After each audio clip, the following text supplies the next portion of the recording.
কোরআনের পরিভাষায় সবচেয়ে বড় জালেমকে, সবচেয়ে বড় সৌরাচারীকে, জুলুমবাজকে জানার দরকার আছে না নেই? That is very important subject. So listen to me my lecture.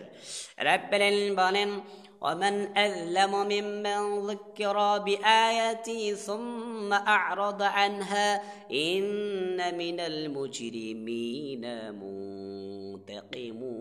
ربنا বলেন আমার উপদেশ দেওয়ার পরে, আমার বাণী শোনার পরে যারা এই থেকে মুখ ফিরে নেয় তার চেয়ে বড় জালিমের কি হতে পারে? তার সে বড় জালিমের কি হতে পারে?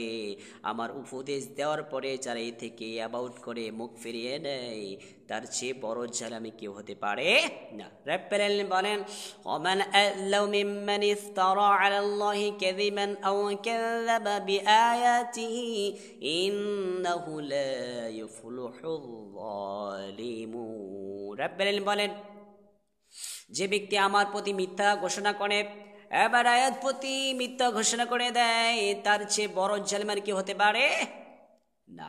তার চেয়ে বড় জালিমের কি হতে পারে? যে ব্যক্তি আমার আয়াত প্রতি মিথ্যা প্রতিপন্ন করে। ইন্নাহু লা ইয়াফলিহু যালিমুন, the জালিমান and wrong theirs and wrong theirs in the never be successful. আর জুলুমকারী যারা সরসারি, যারা মানুষের প্রতি জুলুম করে, সমাজের প্রতি, রাষ্ট্রপতি জুলুম করে, এই জুলুমবাজ কখনো সফলতা অর্জন করতে পারে না। জুলুমবাজ কখনো, সন্ত্রাসী কখনো সফলতা অর্জন করতে পারে না। এই জন্যে যারা জুলুম করেন, যারা সন্ত্রাসী করেন, নিজের পকেট ভারী করার জন্য, নিজের সিংহাসন, নিজের চেয়ারকে টিকে রাখার জন্য যারা মানুষের প্রতি জুলুম করেন, অত্যাচার করেন, তারা জীবনে দুনিয়া ও আখিরাতে সফলতা অর্জন করতে পারবে না। সামান্য কিঞ্চিত, একদিন, 2 দিন, 1 সপ্তাহ, 1 বছর, কয়দিন আপনি ক্ষমতায় থাকবেন? আপনি মনে রাখবেন, যারা আল্লাহ তাআলা আয়াতের প্রতি যারা অ্যাবাউট করে চলে, আল্লাহ তাআলার বিধানকে যারা মিথ্যা প্রতিপন্ন করে, তাদের সে বড় সৌরসারী, তাদের সে বড় জালিমার কি হতে পারে না। আর মনে রাখবেন, কাদিয়ানীরা মাত্র অনলি 3টা হরফ অস্বীকার করার কারণে তারা কাফের হয়ে গেছে।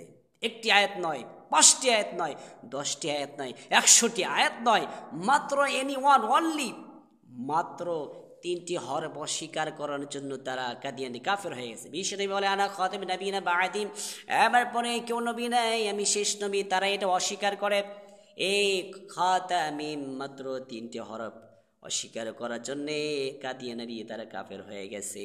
আর যারা নিজের স্বার্থ হাসিল করার জন্য, নিজের পকেট ভারী করার জন্য যারা আল্লাহ তাআলা আয়াতকে যারা অস্বীকার করে, যারা এই থেকে অ্যাবাউট করে, মুখ ফিরে নেয়, তাদের সে সরসারি, তাদের সে জরব বড় জালেম সম্প্রদায় কি হতে পারে না। নিজের স্বার্থের জন্য, নিজের স্বার্থ হাসিল করার জন্য, বাড়ি গাড়ি নারী সম্পদ ক্রয় করার জন্য আল্লাহ তাআলা আয়াতকে যারা ঘৃণা করে, যারা প্রতিপন্ন করে, যারা মিথ্যা প্রতিপন্ন করে, যারা এই থেকে মুখ ফিরে নেয়, যারা আল্লাহ তাআলা আয়াতকে মিথ্যা প্রতিপন্ন, তাদের চেয়ে জালেম সরসারি, তাদের জুলুমবাজ, তাদের চেয়ে জুলুমবাজ আর কি হতে পারে না। প্রেজেন্টে বর্তমানে এই সৌদি আরব রাজতন্ত্র, এটা আগে থেকেই, গোড়া থেকে হারাম। কারণ রাজতন্ত্র, বাদশার ছেলে সে হনেস্ট হবে, সে চরিত্রবান হবে, ভালো মানুষ হবে, এমন গ্যারান্টি, এমন ডিক্লার কেউ দিতে পারে না। সৌদি আরব আগে থেকেই রাজতন্ত্র হারাম। আজকে বর্তমানে সৌদি আরবে মদকে হালাল করে দেওয়া হচ্ছে, ডিক্লার দেওয়া হচ্ছে, অনুমতি দেওয়া হচ্ছে, তাদের অ্যালাউ করে দেওয়া হচ্ছে যে মদ হালাল। তারা এটা করে দিচ্ছে, অফারলি করে দিচ্ছে যে মদটা হালাল করে দেওয়া হচ্ছে, তাদেরকে লাইসেন্স দেওয়া হচ্ছে যে মদ হালাল। এরপরে পতিতালয়, যেখানে আপনি 500 টাকা দিয়ে, 1000 টাকা দিয়ে আপনি জিনা করতে পারবেন, এই পতিতালয় আরব দেশে, যেখান থেকে রাসূল সাল্লাল্লাহু আলাইহি সাল্লাম ইসলাম প্রচার করেছেন, যেখানে সৌদি আরবে বিশ্বনবী সাল্লাল্লাহু আলাইহি সাল্লাম শুয়ে আছেন সেই সবুজ গম্বুজের নিচে, সেখান থেকে ইসলাম উৎপত্তি হয়েছে, সেখানে মদকে অ্যালাউ করে দেওয়া হচ্ছে, লাইসেন্স করে দেওয়া হচ্ছে। পতিতালয়, যেখানে টাকা পয়সা দিয়ে জিনা করা যায়, এটাও অ্যালাউ করে দেওয়া হচ্ছে, অ্যালাউ করে দেওয়া হচ্ছে সৌদি আরবের বাদশাহ সালমান।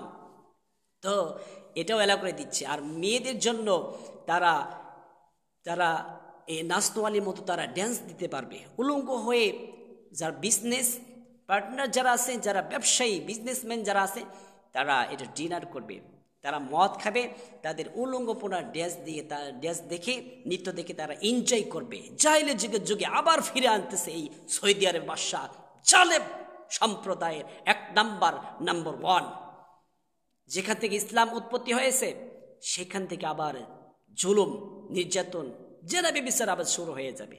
শুধু তাই নয়, মেয়েদের জন্য খেলার মাঠও তৈরি করে দেওয়া হয়েছে, মেয়েরাও অফলি তারা খেলতে পারবে, নাউজুবিল্লাহ। এরপরে সিনেমা তৈরি করে দিয়েছে, সিনেমা, নাটক, ফিল্ম তারা দেখতে পারবে, ফিল্ম সৃষ্টি করতে পারবে, ফিল্ম তারা এটা গ্রেট, তারা নির্মাণ করতে পারবে, সৃষ্টি করতে পারবে, ম্যাচ তারা তৈরি করতে পারবে। আস্তাগফিরুল্লাহ, এমনটি সৌদি আরব হচ্ছে প্রেজেন্টে। তাহলে আমরা কোন যুগে বসবাস করতেছি? যে যুগে জালিমান, সবচেয়ে বড় জালেম, যে যারা আল্লাহ তাআলা কোরআনকে যারা মিথ্যা প্রতিপন্ন করে এবং আল্লাহ তাআলা উপদেশকে যারা অ্যাবাউট করে চলে, তাদের সে বড় জুলুমার আর কি হতে পারে না। এই জালিম সম্প্রদায় কখনো জান্নাতে প্রবেশ করবে না, জুলুম বাস তারা কখনো জান্নাতে প্রবেশ করবে না। এই জুলুম বাসকারী কিয়ামত হাসরের দিন, ইন দ্য জাজমেন্ট, কিয়ামত হাসরের দিনে তারা শুধু যারা জুলুম করেছে তারা শুধু অন্ধকার দেখবে। তাদের আশেপাশে ডানে বামে পিছনে সামনে কখনো হেল্পার, তারা কখনো সাহায্যকারী কেউ পাবে না। বিশ্বনবী বলেন বিশ্বনবী বলেন জুলুম কিয়ামতের দিন যারা জুলুম করেছে তারা কখনো আলো পাবে না, তারা কখনো সাহায্য পাবে না। আল্লাহ তাআলা তাদের প্রতি দয়া করবেন না, মায়া করবেন না, তাদেরকে আল্লাহ তাআলা জাহান্নামে নিক্ষেপ করেন। নাউযুবিল্লাহ।